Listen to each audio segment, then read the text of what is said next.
Halo guys, welcome back to my YouTube channel. Kali ini saya akan melanjutkan part terakhir dari drama Korea Squid Game. Di part kali ini kita akan mengetahui dalang di balik game mengerikan ini, dan juga siapa peserta yang berhasil lolos dan mendapatkan hadiah sebesar 45,6 miliar won. Sebelum melanjutkan ke cerita, jangan lupa klik tombol subscribe dan jangan lupa nyalakan tombol lonceng notifikasinya agar kalian tidak ketinggalan video terupdate dari saya. Tanpa berlama-lama, langsung saja check it out.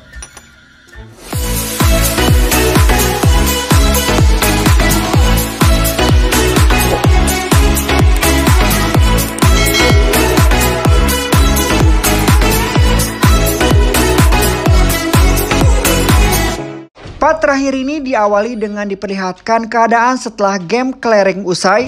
Para peserta yang kembali ke aula sangat terkejut karena Miryong tidak dieliminasi dan masih selamat. Di sisi lain, frontman juga masih cemas karena belum bisa menemukan si penyusup di dalam arena game. Padahal sebentar lagi para investor VIP akan datang berkunjung. Oleh sebab itu, ia tetap meminta para staf untuk selalu waspada dan terus mencari si penyusup. Di keesokan hari, para tamu VIP pun tiba dan disambut langsung oleh frontman. Di sini terlihat para tamu VIP juga menggunakan topeng untuk menyembunyikan identitas mereka. Saat itu, frontman mewakili tuan rumah untuk menyambut dan melayani para tamu VIP karena sang tuan rumah masih memiliki urusan yang lain. Yang jadi pertanyaan adalah, siapakah sang tuan rumah tersebut? Dan di akhir cerita akan terungkap. Dan di sini pun diketahui para VIP inilah yang menginvestasikan uang mereka sebagai taruhan dalam game sebelumnya. Sekarang mereka berkunjung untuk menyaksikan secara langsung para pemain di sana. Setelah itu, Junho yang masih bersembunyi memutuskan untuk merampas seseorang pelayan agar ia bisa lebih dekat dengan para tamu VIP. Sekaligus mengambil beberapa video sebagai bukti. Tak lama kemudian, game kelima pun siap dimainkan. Sebelum memulai game, para peserta diminta untuk memilih rompi yang bertuliskan nomor 1-16.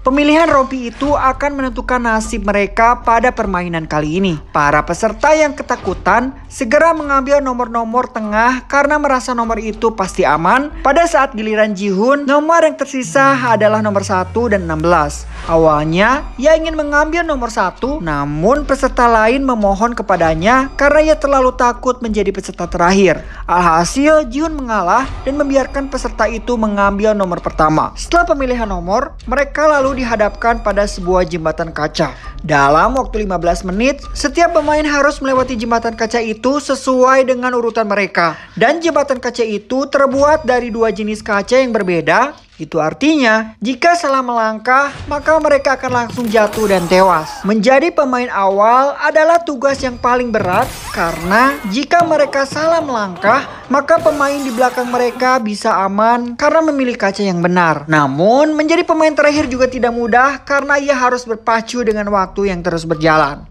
Singkat cerita, satu persatu pemain mulai memberanikan diri melompat dari jembatan kaca tersebut. Tak sedikit dari mereka gagal memilih kaca yang benar dan jatuh begitu saja. Dengan waktu yang terus berjalan, para pemain menjadi tidak sabar dan memutuskan untuk mendorong pemain di depan mereka. Sampai akhirnya Doksu sampai di posisi terdepan. Tentu saja tidak ada yang berani melawannya, apalagi mendorong si Doksu. Doksu bersikeras bahwa ia akan tetap berada di posisinya agar tidak ada peserta yang lolos dari permainan tersebut. Miryong yang kesal lalu melompat ke arahnya dan memegang erat tubuh si Doksu. Ia pun mengorbankan dirinya sendiri dengan membawa Doksu jatuh bersamanya.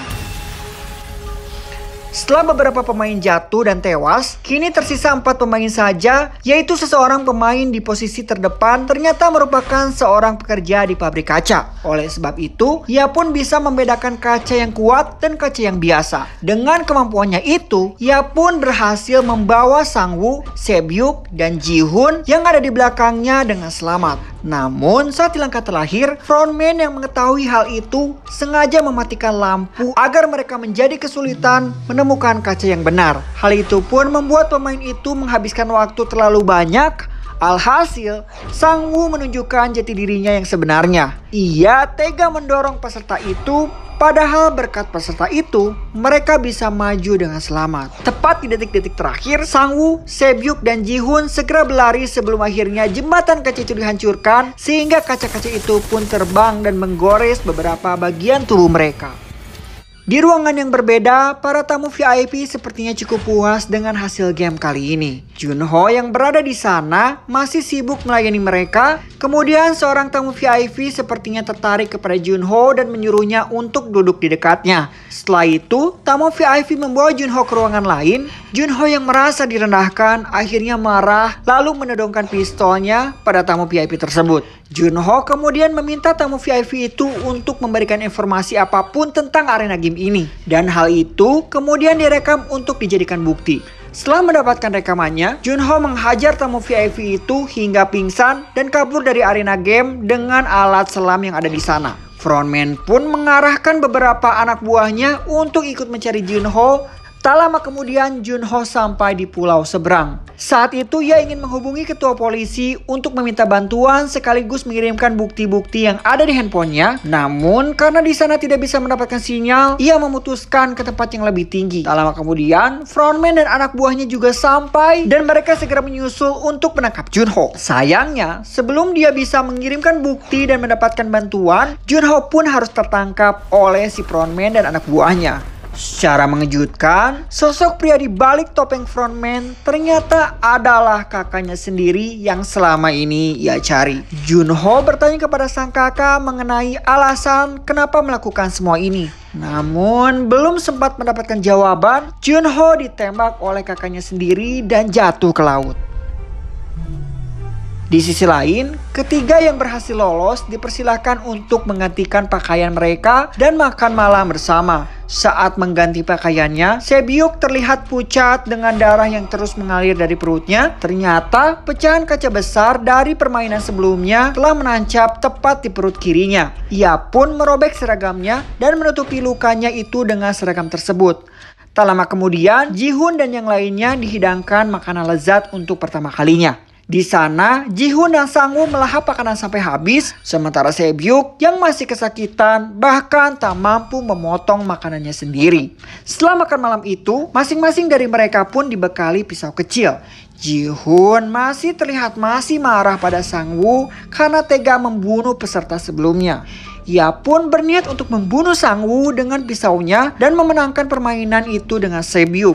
Setelah itu, ia pun menghampiri Sebyuk dan mengajak untuk kerjasama. Namun, Sebyuk yang semakin lemah berpesan kepada Ji-hoon jika ia berhasil selamat dan lolos dari sana, ia meminta Ji-hoon untuk mengurus adiknya yang saat ini berada di panti asuhan. Setelah mengatakan hal itu, Ji-hoon pun baru menyadari bahwa baju Sebyuk telah dipenuhi oleh darah. Ia pun panik dan berlari ke pintu untuk meminta bantuan. Tak lama kemudian para staf pun datang sambil membawa peti. Tanpa diduga, saat Ji-hoon meminta bantuan, ternyata Sang Woo telah membunuh Sebyuk dengan pisaunya sendiri. Hal itu pun membuat Ji-hoon merasa bersalah kepada Sebyuk dan menjadi semakin marah pada Sang Woo.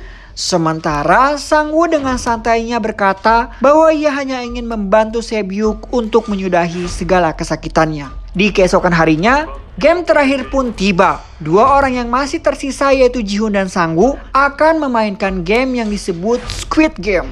Kebetulan game itu adalah permainan masa kecil mereka. Mereka kemudian mendapatkan peran yang berbeda, Ji-hoon sebagai penyerang dan Sang Woo sebagai orang yang bertahan.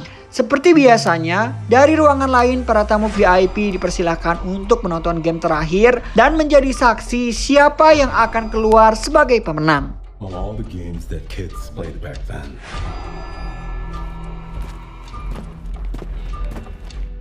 Ji-hoon dan Sang Woo sama-sama membawa pisau yang kemudian mereka gunakan untuk saling menyerang dan keduanya pun mulai bertarung satu sama lain.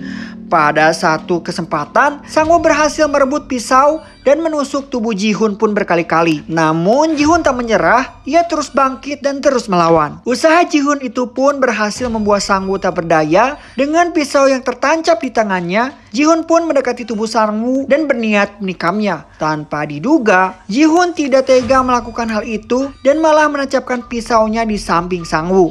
Lalu ia memutuskan untuk tidak membunuh Sang-woo dan bertahan dan berjalan ke garis finish. Namun hal itu tidak bisa ia lakukan. Secara mengejutkan, Ji-hoon memutuskan untuk berhenti dari game itu.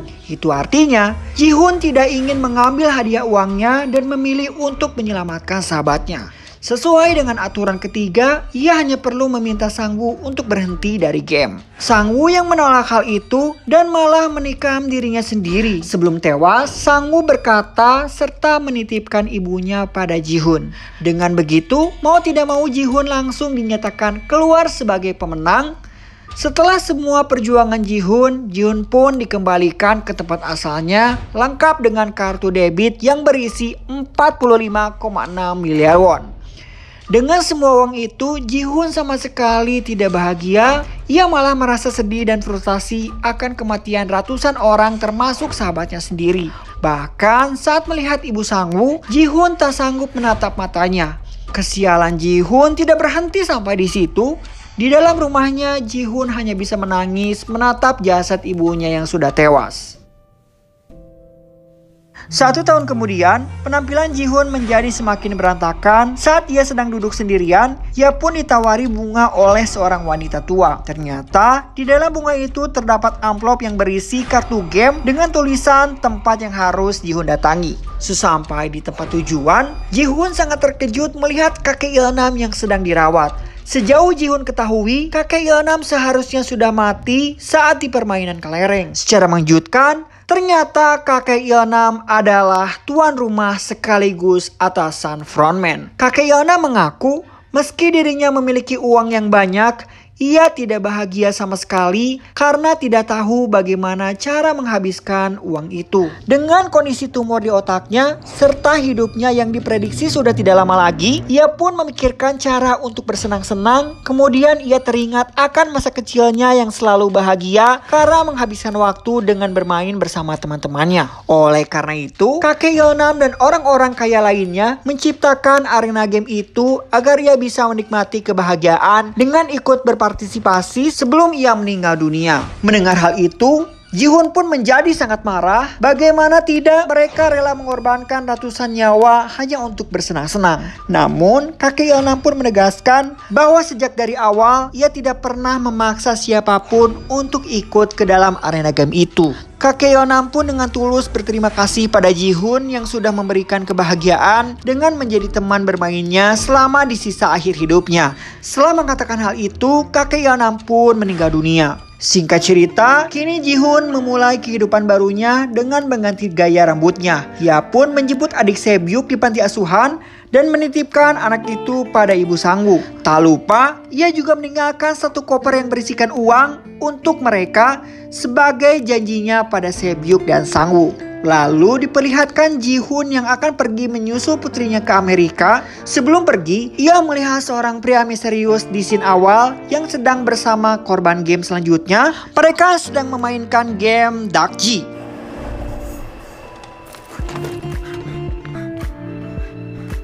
Setelah itu, Ji-hoon merebut kartu tersebut lalu menelpon frontman. Ji-hoon pun berjanji kepada frontman bahwa ia akan membalas semua perbuatan busuk mereka bagaimanapun caranya. Dan film ini diakhiri dengan Ji-hoon yang tidak jadi naik pesawat. Dan film pun selesai.